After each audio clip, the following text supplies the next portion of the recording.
Good day everyone, this is Danica Manalo and today I'll be explaining to you the elements of communication. But before that, let me explain to you first the definition of communication.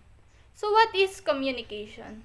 Communication is the process of giving and receiving information between a human source and a human receiver using words, symbols, or actions. In short, communication is transferring of information of one person to another.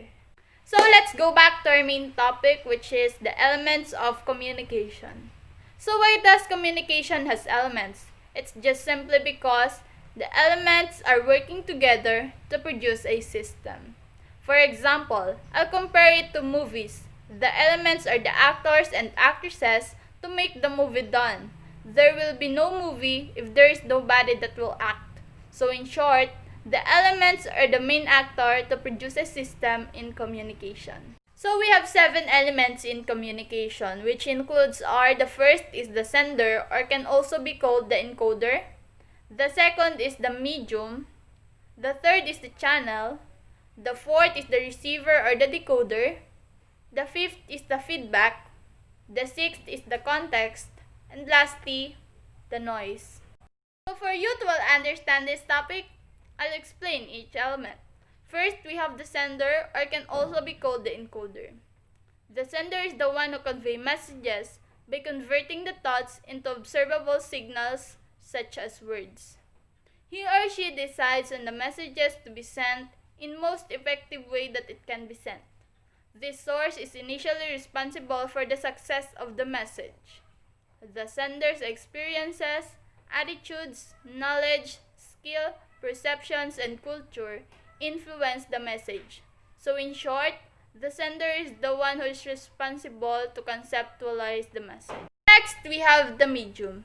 In the communication process, a medium is a system of communication. This simply means how is the message transmitted between the sender and the receiver.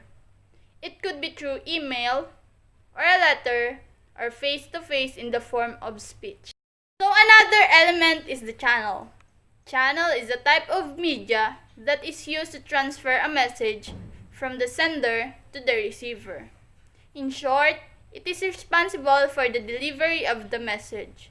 It could be a type of verbal, non-verbal, written, or visual.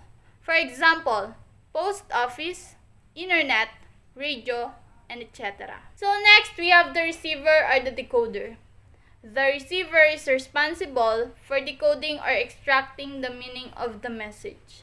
He or she is also responsible for providing the feedback to the sender. In short, it's his or her job to interpret. So another element is the feedback. So what is feedback?